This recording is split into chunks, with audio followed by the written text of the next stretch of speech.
For loop, let's derive the formula first. Let me write the formula. So for loop start this, and then init works, then comes the semicolon, and then we write boolean test here, and then okay, let me increment this.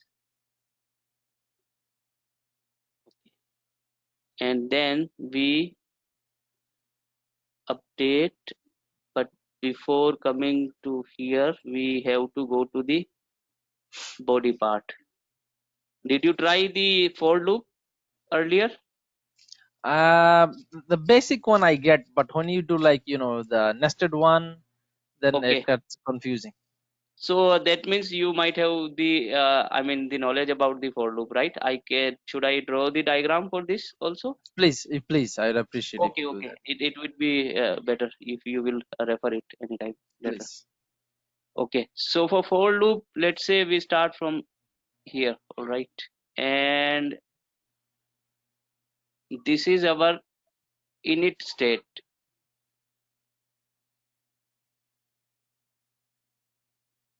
Okay, then after initialization we check for some conditions. So let me draw the condition here. This is our condition part. If this is true, or I would say test part, if this is true, it would come to the this direction, and if this is false, then it would comes to the end or exit the loop.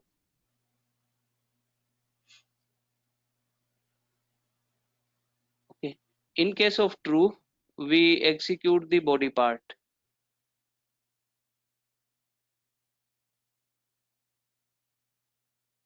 and then we execute the update part, which I write.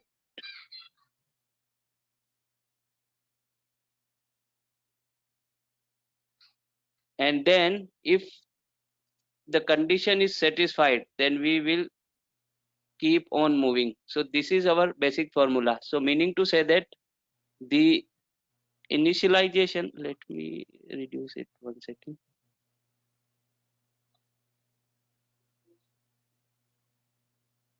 One second. Okay, so first thing is initialization comes here. We have to initialize with some variable before starting the for a loop, right? With some initial value, whatever the value we have. Then here comes our test condition, that what we want to test, actually that part comes here. Then so this is first point, sorry,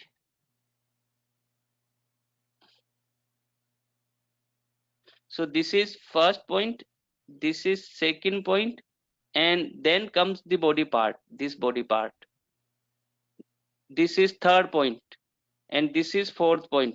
This is a sequence. So this is third point, the body would get executed, then that variable would be updated, whatsoever we wish. We want to increment it, we want to decrement it, that comes into the picture. And then this loop would be iteratively work for us again and again and again until the this test condition does not become false. So say for an example, we let us take the same example for the for loop also, whatsoever we have taken for the while demo. So let me create one class for demo and main. Then let's say I have the same situation, int sum equal to 0, all right, and I want to get the sum. So for this is my int number equal to 1. So this is my initialization part, and then second part is my condition part. So I would say execute this for loop until this number is not less than equal to 10. And then lastly, what I'll say, increment this number by 1. So I say plus plus number, and then I come here and same formula I write here, that I want to get the sum. So sum equal to initial sum plus number, whatever the logic we have written earlier. And then out of this loop, I would like to see the total. So here is our sum part. So what is happening altogether here? Let me show you what is first, second, third. So this is 1 second.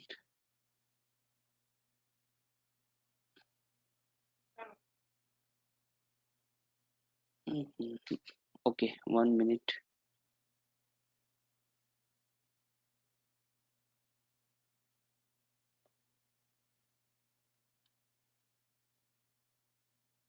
Why it's not working?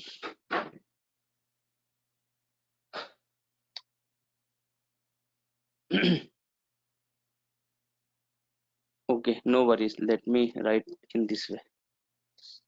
This is our first statement, right? This is our second condition, and this should be our third condition according to the flow diagram. And this one is our fourth condition according to the flow diagram. And the things get executed, and then finally we would have the result as 55 if we sum it up. If I run it, it will show me, sorry, it has executed the last program. Let me execute it from here. So we can see total is 55. Do you see any issues to understand this particular program related to the for loop? So okay, let's go line by line. Number Right, 9, what we're saying is int number equals 1. So this is the initialization part, right? We have right, variable and we declare it to be 1. Fine. Then correct, we go into the condition. We're saying okay, number is greater than or equal to 10, right? This is the right, condition. If the correct, condition is true, then it is going to into the body, the body right, where we have sum equals sum plus number, right? So in this right, case, what is going to happen is sum is 0 already, so now correct, it is going to add 1 to the 0, so that is going to be right. number becomes 1, right? Sum Now become 1 and yes, number is now already 1. okay, number is already 1, fine. Then comes the fourth number step, this step, and now it will increment number, Okay, right? Did you yeah, understand how it moves, right? I am saying how it moves, right? So then it is going to check the check if it is then number becomes 1, so it goes back to the original format, Now right? one thing we have to keep in mind, this is iterative condition. The second number is, this is iterative condition. It would be evaluated, and this is single time condition only. Initialization is single time only. Oh, It okay. won't be evaluated every now and then, every time, right? I can show you the diagram also. See, understand from the diagram. I will take you there.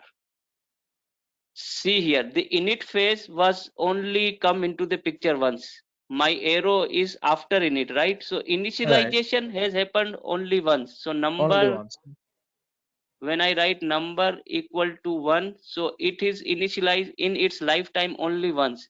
Then after these part, remaining all these part was keep on executing until the condition was correct. Okay, This is iterative.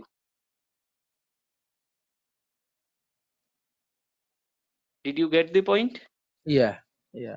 Right. So So initialization initialize, takes only one time. right. The same way. Okay. See, remember the while related demo. I mean, while related any condition. We have done the initialization above, right? All Here we right. have done the initialization along with the loop itself. Nothing else, Okay. right? We have All done the right. initialization, number initialization here only. Nowhere, no anywhere else. So in this way, for loop works. Initialize your variable first, check your condition second. So while also do it same way, initialize its variable first, but it is above the for statement, then it also check the condition. So we are also checking the condition. If that is true, it goes to the body part, while also goes to the body part. And then after that, in while itself, we were writing the update part, right? We have written something like this in while loop. I Yeah. can show you that.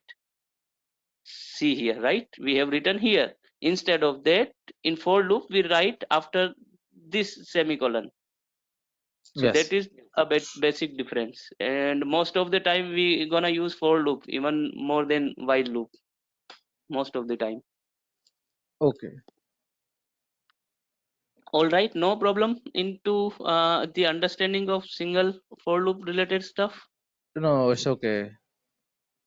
Correct, because these things has to be clear a lot, because 70 to 80% time we have to deal with the for loop, while do while rarely use, but while and for loop is used many times during O- programming, real world programming. When we started building up some logic, then the loop and other things has to be clear to anyone. One question, like as you said that you also, I think, teach Python or so. So is it the Mhm. same concept in other programming language, the same form, same way?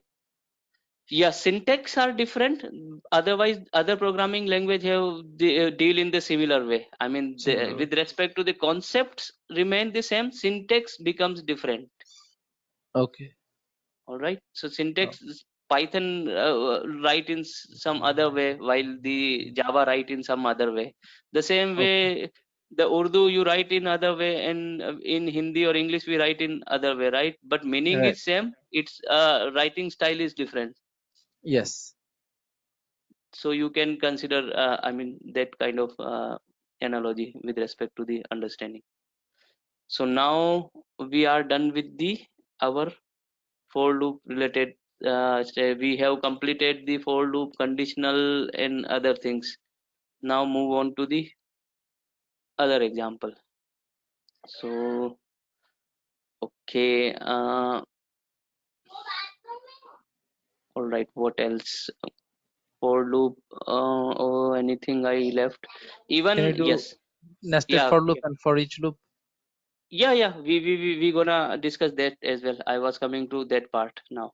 please? Thank you. So we can I mean have the for each related concept as well here.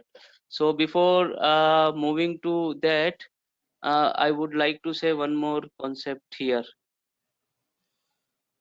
Okay, so there is a possibility that initialization part could have multiple statement. All right, you can define a multiple statement in the initialization part. What I try to say, let me copy and paste it here once. Let me remove this, and okay, and this thing. One more thing I wanted to discuss here. Whenever we define any for loop, then there might be a chance we can initialize two variables. So that is also possible. Likewise, what I want to say, let's say int, and I define x, and x equal to 0, then I can define y also. I mean, it is not a case that I can define only one variable with respect to the initialization. I can define more than one variable also. It could be one, it could be two, or it could be more than two as well. But those different variables are separated by comma. Keep in mind, while once we are done with our init phase, then we have to terminate that part with semicolon, like here. So semicolons are the termination part of anything, but we can define more than one variable also over there. And then in condition also, if you would like to use both condition, like x is greater than 0, whatsoever condition you would like to write. And if you try would like to put and also, or pipe also, y or also y is greater than 0, then also those kind of condition also you can put in. And then in update part also you can do something like this, plus plus x, Now comma will come here and plus plus y, and then whatsoever logic you want to apply, you can do it over there. Did you get the point what I try to say? No. Okay, let's go to the IDE then.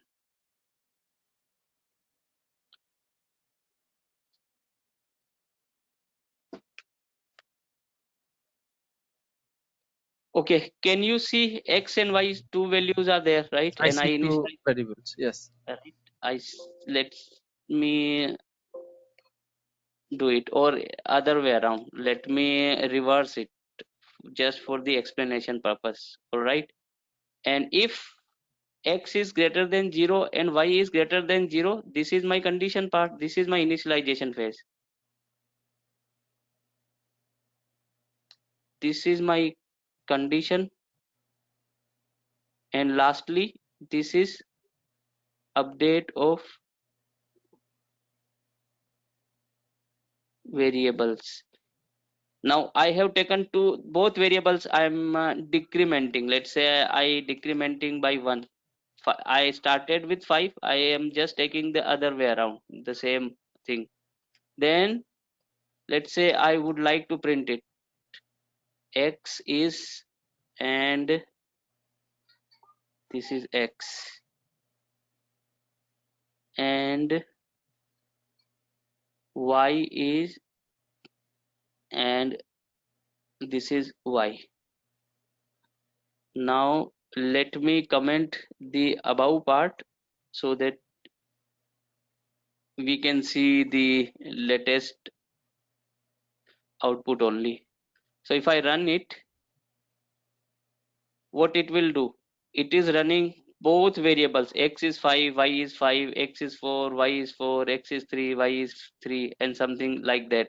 So what I try to say over here, earlier I deal with single variable in that for loop there, but chances is that we can deal with multiple variable as well inside for loop. It's my wish. I would like to take a 10 variable. I can take the 10 variable over here. Just we have to separate them with comma if we have multiple value, and the statement would be terminated by semicolon. As I said, for loop is divided into four part. This is first part. This is second part. Then comes the body. That is third part and fourth part.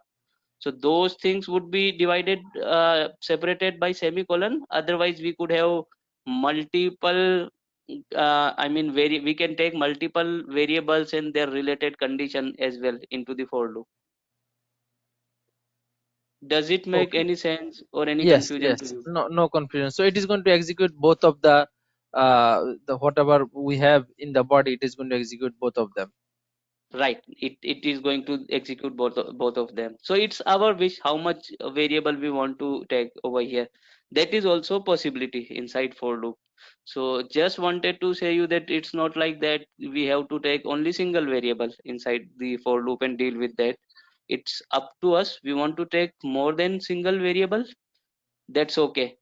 Nobody stops us by doing so. All right, now uh, let's discuss few more thing around this. Okay, okay, one more thing I would like to show you. Let's say, okay, I'll come to the for each later on.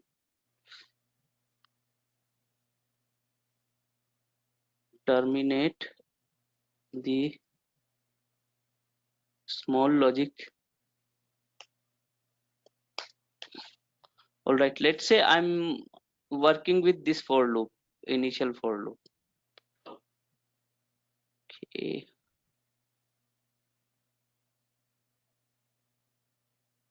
all right, and it has int sum equal to 0 initially, right? I have removed everything assuming the concept is clear to you, so I'm not writing anything right now. So, or rather than that, Okay, all right. We can, there is a command comes into the Java through which we can exit from our system. We can, what I'm saying, we can exit from our system, and there are two possibilities to exit from our or terminate the normal control flow of our system. So one is normal termination,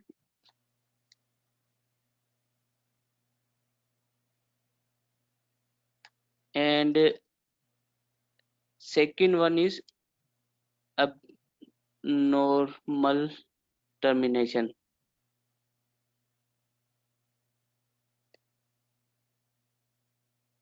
This is for non-zero value, I'll come to that, and this is for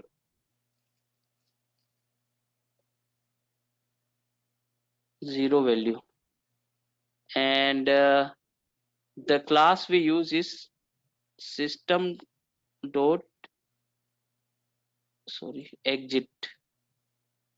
Did you see it anytime while any No, watching any video? Okay, no. all right. So first of all, try to understand the difference between abnormal termination of program and normal termination of program. What do you mean by, do you have any understanding what is abnormal termination and what is normal termination? I think normal termination is maybe when the program is run through, compiled, and the result is given, then it is normal termination. Abnormal termination is when there is error, it cannot be executed anymore. Yeah, that could also be one of the fine example. Or in other words, if I take a real world analogy or other analogy, then say for an example, I'm working on this system. If I want to shut down this system normally, then I'll go here and press here, and what I'll do, press the shutdown button, and before that I will close every bit of program which is running right now on my system, right? So Right, that is called normal termination. But our laptop provide other, or desktop provide other facility as well. We have a button which we keep on pressing, then our system would get shut down immediately, right? It won't right. care whether we are in progress of any work or not. So that is called abnormal termination. So any emergency condition or any abnormal conditions, if we terminate our program, then that is called abnormal termination.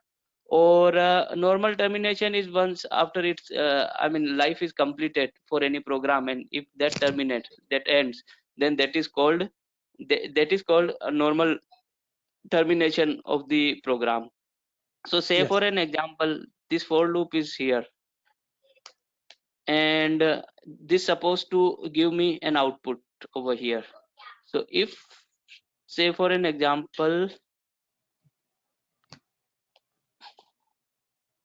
if I write here, so not system dot out dot, sorry, system dot exit, and if I write whatsoever, normal or abnormal, doesn't matter here. If I write this, then what will happen? It will not give me an output. Why it will not give me an output? By the time it will reach to the line number 14, what it has done, it has initialized the number variable, it has checked the condition, it found that condition was true, then it came to the body part, it has incremented sum from 0 to 1 till this time. But the very next line it found the system dot exit 0. That means this step, the updation state and all other step will not be executed later on. Our system has to be killed now. Our system will go and terminated, because we have provided this step. So whenever you see, if somebody provide this particular line system dot exit, then that would be terminated from your program. And not only this, you will not get the line number 18 executed after that if somebody writes this thing. So let me run this and show you. So see here, nothing came up over here. So did you get the point? The system dot exit related method. I mean, we Yes. have pressed the button, and here we have and no matter if we write 0, then what it will do, it will gracefully down the JVM internally and settle the everything down internally if it has taken any resources or other thing. If I write system.exit 1, then this does not care for anyone whether the JVM has been properly closed or not, or other thing has been properly closed or not. It will be just like press that a particular button itself rather than the normal shutdown behavior. So it will be abnormally terminate the program. For us the output would be same, but behavior are different. Like we shut down our window or shut down our system from the this shutdown command itself, or whether we perform shutdown command itself or we press the button itself, the outcome will be same, but the other things which are open on that particular time, they may not be working as expected, or they would be terminated abnormally, the other program. So something like that. Did you get the point what I wanted to say you? So system.exit in 0 and the 1, they will both do the same thing. Yeah, yes, they will both do the same thing, but they have done the different way. This one says I don't care, I find it this line, now whatsoever is going over here, I'm going to kill this program. While the other one, say for an example, this is small program, there might be a chance I was doing file handling. So file handling and something like that particular things takes up the resources, other resources, physically that takes up the other resources, that will not close those resources.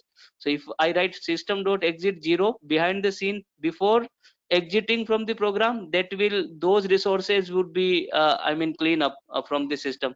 The same way, like I shut down my system before that, it is better way, better practice to close everything. I will close my browser, I will close all my open program before I exit my program, right? But this says I don't care, I will sorry, this one says i I don't care. If even if this program has taken other resources, I'm going to I mean I'm going to shut down. They can take their self up. So such type of things would happen. Just Okay. you have to understand this is small program, but with respect to the loop as well, there might be a chance sometime if somebody has provided such type of things, then that loop would not be executed entirely, right? Not only the loop, Okay. anywhere in the Java program, if we write such type of line, we would come out straight away from that particular lines there, right? Yes. All right. Now, before moving on to the advanced for loop, I will explain it when I'll taking up an array or anything else, the collection API or other things. I will explain that on that particular time. Before that, let's look into the other stuff, or let's I guess, okay, let's move on to the nested for loop before we, okay, one more thing before terminate, with respect to the termination of program, I would like to say that is also one of the case. So first case was system.exit, second case was,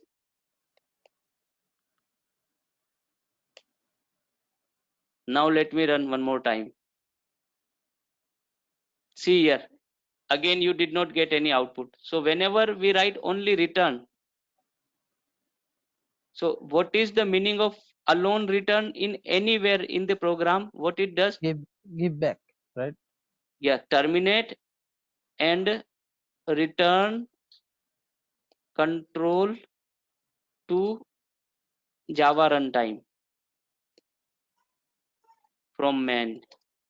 We are in main, so Java runtime means the JRE is it, or JVM, it will provide its control. So return says no matter what we have done above, I find this, I mean it's just like a prime minister's order that, okay, you are going for the fight but come back, no need to fight now.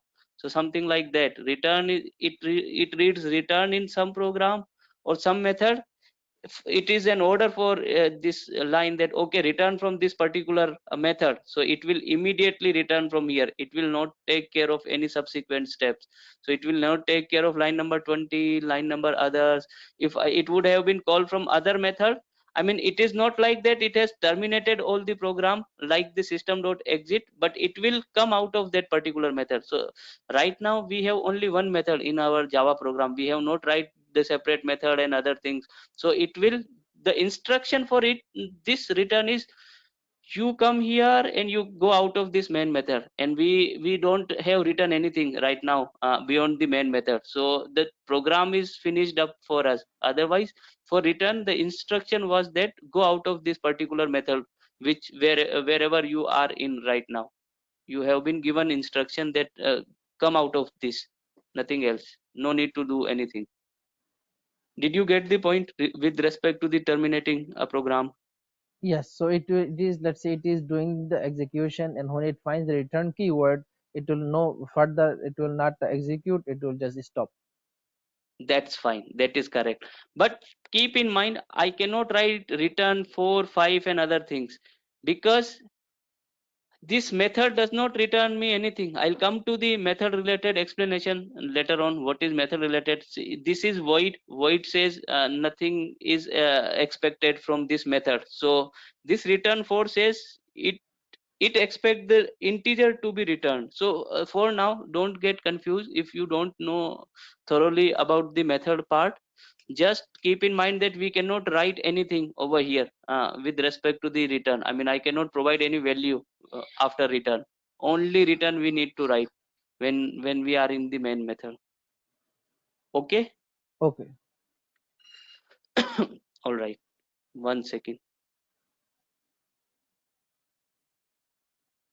Okay, now let's discuss the other part of the program. The, let's say we can discuss the nested for loop, I guess.